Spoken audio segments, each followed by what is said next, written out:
The air was thick with tension as we sat around the dinner table. Dad had insisted on having a family night, which usually meant he had something on his mind. I glanced at Leo, my husband, who seemed just as uneasy as I was. "So how's the shop doing?" Dad asked, his tone already carrying a hint of condescension. Leo cleared his throat. "It's been a little slow lately, but we're managing." Dad let out a dismissive snort. "Figures. You never did have the business acumen your brother had." I felt Leo tense beside me, his jaw clenching. Here we go again. "Gregory, that's enough," I said, trying to defuse the situation before it escalated. But Dad wasn't done. "If only you'd listened to me and taken that management job instead of chasing your little auto dream." He shook his head, his eyes narrowing. "Your brother would have known what to do." Leo slammed his fist on the table, making the plates rattle. "Don't bring Tim into this." "I'm just stating facts," Dad shot back. He was the smart one, the one with a real future. "Screw you, old man," Leo shouted, his face flushed with anger. "I'm sick of living in Tim's shadow." The kids stared wide-eyed, their food forgotten. I reached for Leo's hand, trying to calm him down, but he jerked away. "At least he didn't waste his potential like you," Dad sneered.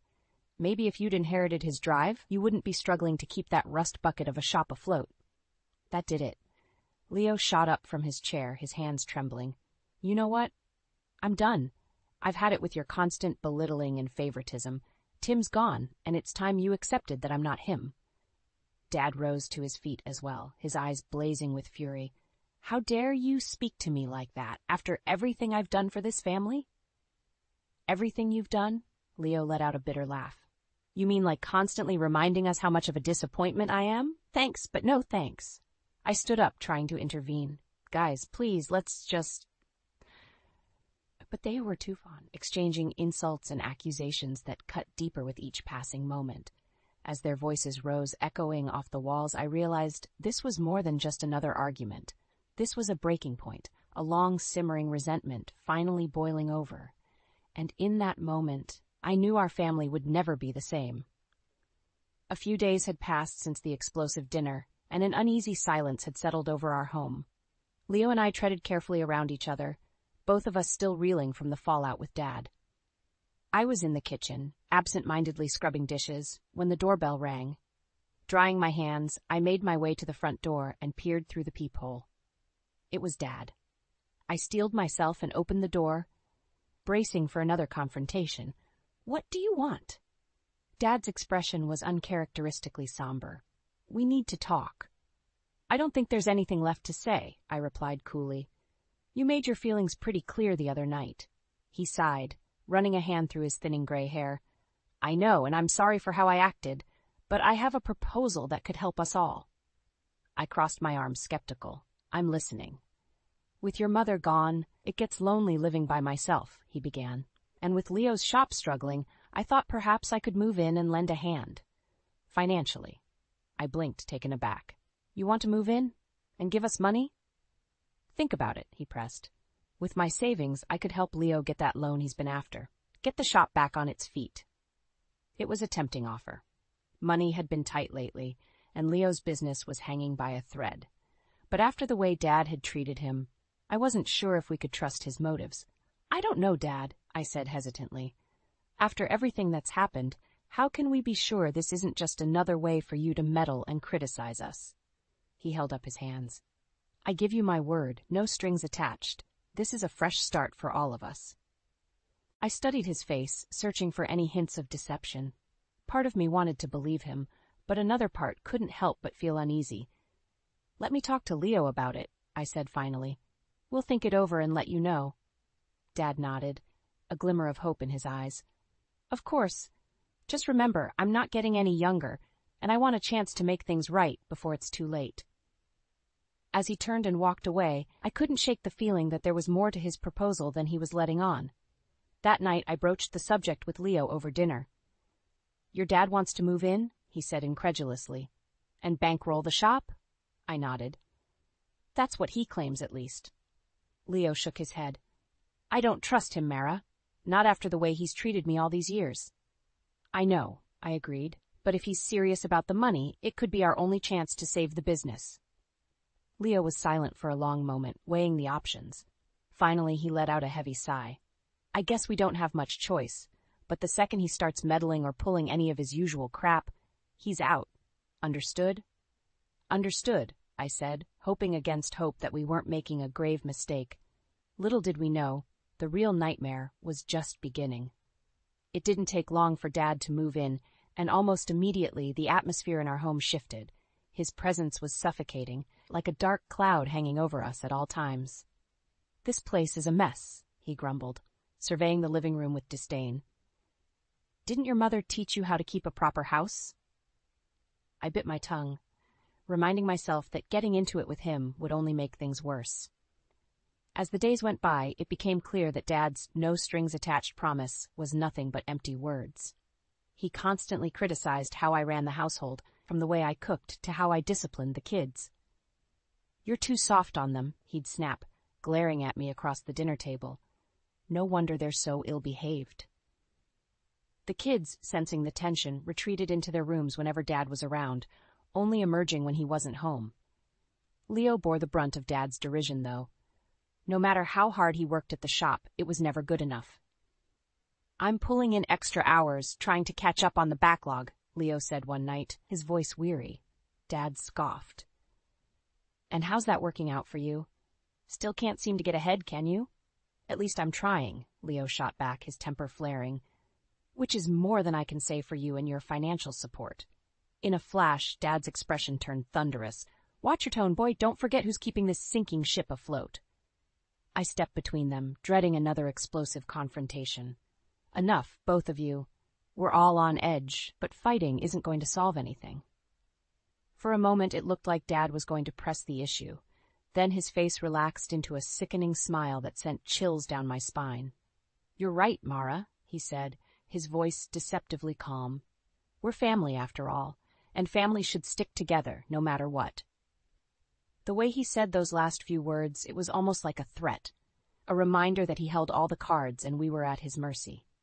In the following weeks, Dad's behavior only grew more erratic and disturbing. He'd make cryptic comments hinting at some deep, dark secret that could tear us all apart. You think you know someone, he'd say, his eyes boring into mine. But the truth is, we all have skeletons in our closets. I tried to brush it off, but his words gnawed at me, planting seeds of doubt and dread. What was he hiding? And more importantly, how far would he go to keep it buried? One night, I overheard a heated argument between Dad and Leo in the living room. Unable to resist, I crept closer, straining to make out their words. Can't keep living like this, Leo was saying, his voice strained. He's making our lives a living hell. Dad's response sent a chill down my spine. You'd better watch yourself, boy. You have no idea what I'm capable of. In that moment, I knew we were dealing with more than just a difficult houseguest. This was a man willing to do whatever it took to maintain his twisted hold over us. And as I retreated back upstairs, my heart pounding, I realized we were in way over our heads. The tension in our home had become unbearable. Every interaction with Dad felt like a ticking time bomb, liable to explode at any moment. I walked on eggshells, never knowing when his next outburst or veiled threat would come. One afternoon, while the kids were at school and Leo was working late at the shop, I decided to tidy up Dad's room. As I straightened up his nightstand, a loose floorboard caught my eye. Curious, I bent down and pried it up, revealing a hidden compartment underneath. Inside was a tattered notebook, its pages yellowed and worn. Against my better judgment, I opened it and began to read. The entries detailed Dad's gambling habits, how he'd squandered away large sums of money at the casino, chasing increasingly risky bets. My heart sank as I realized the extent of his addiction and how deeply in debt he must have been. But it was the final entry that made my blood run cold. The money for Leo's loan is gone, it read in Dad's shaky scrawl. I couldn't stop myself. I've ruined everything. They'll never forgive me for this. I sat there, numb, as the pieces fell into place. Dad's insistence on moving in, his constant belittling of Leo. It was all a ploy to make amends for betraying his own son in the worst way possible.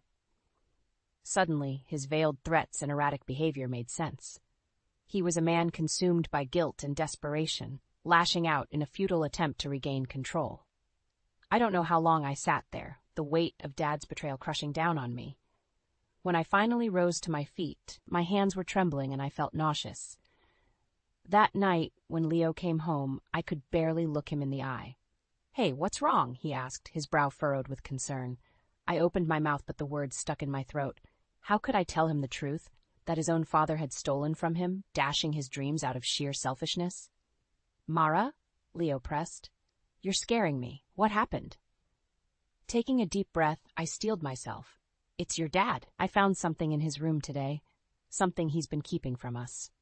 I proceeded to recount what I'd discovered in the notebook, watching as Leo's expression morphed from confusion to disbelief to a white-hot rage. "That son of a bitch," he seethed, his fists clenched so tightly his knuckles turned white. "After everything he's put me through, this is how he repays me? By stealing from his own flesh and blood?" "Leo, I'm so sorry," I said, my voice thick with emotion.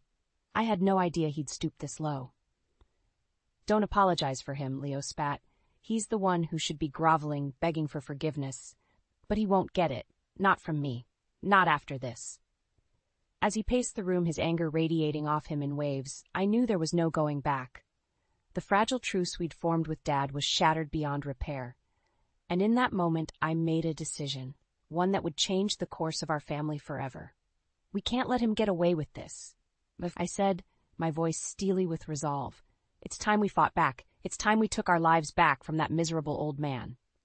Leo looked at me, his eyes burning with a mix of pain and determination. "What did you have in mind?" A plan was already taking shape in my mind, a way to expose Dad's lies and machinations to everyone he'd ever wronged. "Trust me," I said, placing a hand on his arm. "By the time I'm done, he'll finally get the karma he deserves." In the days following my discovery of Dad's betrayal, a fire was lit within me. I couldn't stand idly by while he continued to manipulate and undermine our family. It was time to take him down, once and for all. The first step was gathering allies. I knew I couldn't take on Dad alone. His web of deceit ran too deep. I needed people who had seen firsthand the kind of man he truly was. My first stop was the auto parts store downtown, where I tracked down Mark, an old friend of Leo's late brother Tim. He and Dad had been close once, before a bitter falling out that nobody dared speak of. "Mara?" Mark's eyes widened when he saw me. "It's been years. What brings you by?" "It's about your ex-friend, Gregory," I said, getting straight to the point. "The lies, the manipulation, the way he treats Leo and the rest of us. I'm guessing you know all about that." Mark's expression darkened. "That son of a bitch. After what he did to Tim, I'm not surprised he's still up to his old tricks." "Then you'll help me expose him?" I pressed. "Make him pay for all the lives he's destroyed?" Mark was silent for a moment, mulling it over. Finally he nodded. "You know I'm in. That bastard has it coming, and then some." With Mark on board, I felt a renewed sense of purpose. If anyone knew the depths of Dad's depravity, it was him. Next, I reached out to some of Dad's old poker buddies, the ones he'd inevitably swindled money from over the years. One by one, they agreed to join my cause, each with their own score to settle. As my makeshift alliance grew, so did my confidence. We spent nights poring over evidence, building an airtight case against Dad that would leave no room for doubt or denial. "The key is to hit him where it hurts most," Mark advised. "His ego, his reputation, his sense of control, that's what matters to scumbags like him." And then it hit me. The perfect way to bring Dad's world crashing down around him, while ensuring maximum public humiliation. His 70th birthday party. Every year, Dad made a big production out of his birthday, inviting all his old friends and former associates for a lavish celebration. This time, we'd be the ones delivering the surprise. "We'll gather everyone who's ever had a bone to pick with that miserable old coot," I told the group. "Friends, family, business associates, the whole lot. And then, right in the middle of his big night, we'll spring the truth on him." The looks on their faces said it all. This was the reckoning Dad had been due for years, maybe decades. By the time we were done, he'd have nowhere left to run, nowhere left to hide. As the party date approached, the anticipation was palpable. We triple-checked every scrap of evidence, every witness testimony, leaving no stone unturned. Finally, the night arrived, and I could barely contain my nerves as guests began to trickle in. Dad, oblivious to our plot, greeted them all with his usual false bravado, soaking up the attention like a narcissistic sponge. Little did he know, his reign of terror was about to come to a crashing halt. Once we were done, there would be no more lies, no more manipulation, only the cold, hard truth, laid bare for all to see. I caught Mark's eye from across the room, and he gave me a subtle nod. It was go time. Steeling myself, I stepped forward, cleared my throat, and prepared to unleash a lifetime's worth of secrets and betrayals. "Excuse me, everyone. There's something you all need to hear."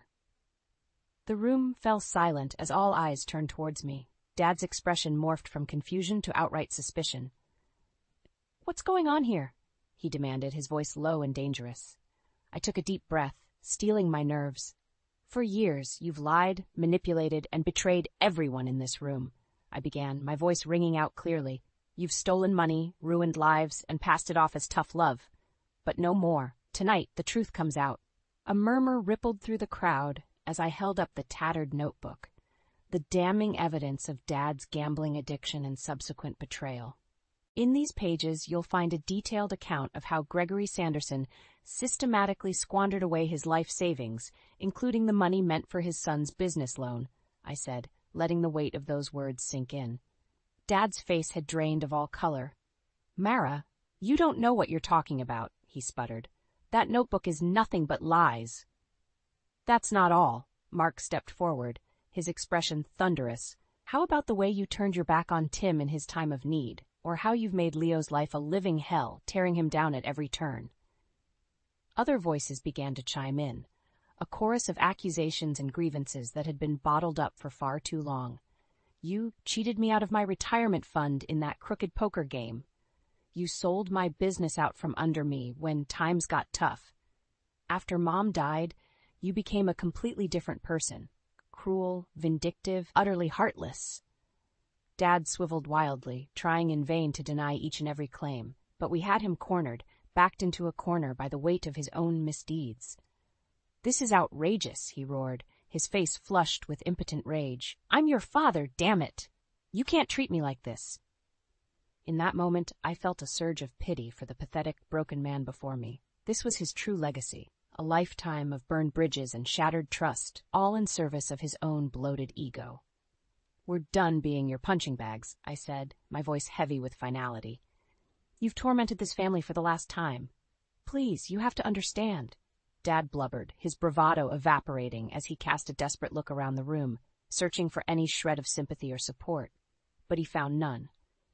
Only the cold, impassive stares of a dozen people he'd wronged, their respect for him shattered beyond repair. "Get out," Leo spoke up, his voice trembling with barely contained fury. "Get out of our home, get out of our lives. You're dead to us." A heavy silence descended as Dad's gaze met mine, his eyes pleading for mercy. But I felt nothing, no pity or remorse, only a sense of grim satisfaction that justice had finally been served. With one final defiant glare, Dad turned and stormed out, the smattering of jeers and laughter following him out the door. We'd done it. Against all odds, we'd torn down the facade and exposed the monster underneath for all to see. As the crowd erupted into raucous cheers and applause, I allowed myself a small, triumphant smile. The nightmare was finally over. Dad's reign of terror had come to an end, undone by his own hubris and greed. For the first time in years, I felt like I could breathe again, like a crushing weight had been lifted from my shoulders. As Leo pulled me into a fierce embrace, I knew that no matter what challenges lay ahead, we'd face them together, united as a family, free from Dad's toxic influence at last. It was a new beginning, paid for with the truth and the unraveling of a lifetime's worth of lies. And it was all worth it. In the aftermath of Dad's humiliating exposure, an eerie silence settled over our home. It was as if a dark cloud had finally lifted, allowing us to breathe freely for the first time in years. Leo and I sat on the couch, still processing the events of the night before. The kids were at school, blissfully unaware of the drama that had unfolded. "I can't believe it's really over," Leo murmured, his voice thick with emotion. "After everything he put us through." I squeezed his hand, offering a reassuring smile. "We did what we had to do. He brought this on himself." A knock at the door made us both tense, old habits dying hard. Leo rose to answer it, hand poised as if ready for a confrontation. It was Mark, a grim look etched onto his weathered features. "You guys better see this," he said, holding up his phone. On the screen was a news article, the headline blaring in bold letters, "Local businessman disowned after sordid scandal exposed at birthday party." Leo and I leaned in, devouring every scathing detail. It seemed one of Dad's so-called friends had tipped off the local paper about the events of the previous night, spilling all the sordid details of his deception and betrayal. The article didn't hold back, painting a damning portrait of a once-respected man brought low by his own greed and cruelty. By the time we reached the end, a sickening knot had formed in the pit of my stomach. "They're crucifying him," Leo muttered, his expression unreadable. A part of me felt a twisted sense of satisfaction, knowing that Dad was finally being held accountable for his actions. But another part couldn't help but feel a twinge of sadness. This was a man I'd once looked up to, a father figure now reduced to a cautionary tale. In the days that followed, the fallout only intensified. Old friends and associates cut ties with Dad, his reputation in tatters. Even his own remaining family members wanted nothing to do with him, disgusted by his betrayal. He tried reaching out, leaving increasingly desperate voicemails pleading for a chance to explain himself. But we never responded, never opened that door again. As far as we were concerned, Gregory Sanderson was dead to us. With Dad gone, it was like a weight had been lifted from our shoulders. Leo threw himself into rebuilding the auto shop, finally able to focus without his father's constant belittling. The kids, sensing the shift in the household's mood, became more relaxed and carefree. It was like watching them come back to life. And me, I savored every moment, reveling in the newfound peace and harmony that had been so cruelly denied to us for far too long. Still, I couldn't quite shake the nagging feeling that Dad was out there somewhere, stewing in his own bitterness and remorse. A part of me wondered if he'd ever truly understand the depth of his transgressions, or if he'd simply double down on his victimhood. Those thoughts plagued me late one night as I lay awake, listening to the steady breathing of Leo beside me. In the stillness, my phone buzzed with a new voicemail. "Speak of the devil." Against my better judgment, I stepped into the hallway and played the message, Dad's gravelly voice filling the silence. "Mara," he rasped, his tone tinged with desperation. "I know I have no right to ask anything of you, but please, you have to let me explain. What you saw, what you think you know about me, it's only half the story." He paused, as if struggling to find the right words. "I made mistakes, horrible mistakes that I'll regret until the day I die. But there were reasons, extenuating circumstances that pushed me to the brink. If you'd only give me a chance, I could make you understand." The message clicked off, leaving me standing there in stunned silence. A part of me was tempted to delete it, to purge Dad's pleas from my life once and for all. But something held me back, a niggling sense of doubt. What if there was more to his story? What if, in our pursuit of vengeance, we'd missed a crucial piece of the puzzle? I stood there for a long moment, mulling over my options. Finally, I made a decision, one that would either offer my fractured family a shot at healing or tear open old wounds all over again. Taking a deep breath, I hit redial and pressed the phone to my ear, my heart pounding as it began to ring. No matter what came next, I owed it to myself to hear the whole truth, even if it destroyed me. The line clicked, and my heart jumped into my throat. "Dad, it's me." There was a long pause, as if he couldn't quite believe I was calling. "Mara? I got your message," I said, pushing past the lump in my throat. "And against my better judgment, I'm going to hear you out. But I need you to understand, whatever you say isn't going to change anything. We're still done." Another heavy silence stretched between us, charged with unspoken tension and too many years of hurt. "Fair enough," he said at last, his voice little more than a rasp. "You deserve the truth, no matter how painful it might be." He took a shuddering breath, as if bracing himself.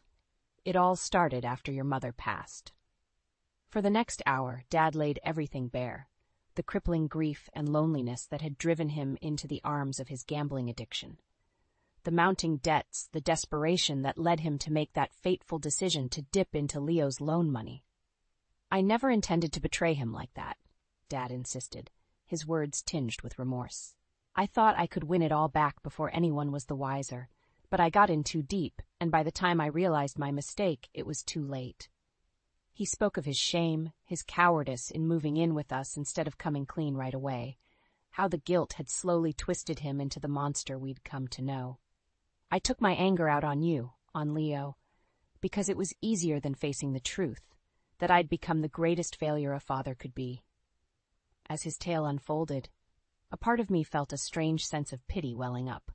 Here was a broken, pathetic old man laying his soul bare, owning up to his failings in a desperate bid for what? Redemption? Absolution? When he finally fell silent, I found myself at a loss for words. Part of me wanted to unleash the full force of my fury, to remind him of the lives he'd shattered beyond repair. But another part, the part that still faintly remembered the man he used to be, strong, proud, commanding respect, felt something else entirely. Regret. "Why didn't you just tell us the truth from the beginning?" I asked, my voice little more than a whisper. "Why did you let it go this far?" "Would you have listened?" he shot back, a flicker of his old defiance shining through. "Or would you have just seen it as another failure, more proof that the great Gregory Sanderson was a worthless drunk squandering his final years away?" His words hung heavy in the air, and I realized with a sinking feeling that he was right.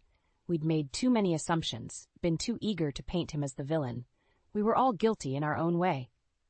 I trailed off, struggling to find the right response. In the end, I settled for a simple truth.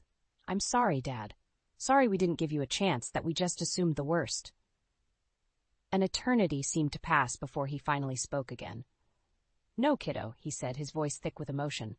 "Don't apologize. Not after everything I put you through. If anyone deserves a reckoning, it's me." I could hear the acceptance in his tone, the resignation of a man who had finally made peace with his demons. "Maybe it's for the best," he continued. "You and Leo, you've got a real chance to start fresh now, build the life you deserve without my toxicity weighing you down." My throat tightened at the thought of never seeing him again, of shutting that door forever. But I knew, deep down, that he was right. Sometimes, breaking a family apart is the only way to save what's left of it. "Take care of yourself, Dad," I choked out, the words almost sticking in my throat. And I forgive you." There was a soft intake of breath on the other end, like a weight finally being lifted. "Thank you," he whispered. That's all I needed to hear." The line went dead, and I was left alone with the silence and a maelstrom of conflicting emotions. Grief, anger, relief. It all swirled together into a confusing jumble. But one truth rang clear above the rest. It was finally, truly over. Dad's specter had been exorcised, leaving us free to forge our own path forward. As the dawn light crept through the curtains, I rejoined Leo in bed, snuggling close and savoring the warmth of his embrace. For the first time in years, I felt a sense of peace wash over me, the promise of a fresh start glimmering on the horizon. It would be a long road, strewn with lingering hurts and hard-earned lessons. But we would walk it together, a family reforged in the fire of hard truths and even harder choices. And no matter what the future held, I knew one thing for certain. The cycle of hatred and bitterness ended here. A new day was dawning, rife with possibilities, and I intended to greet it with open arms.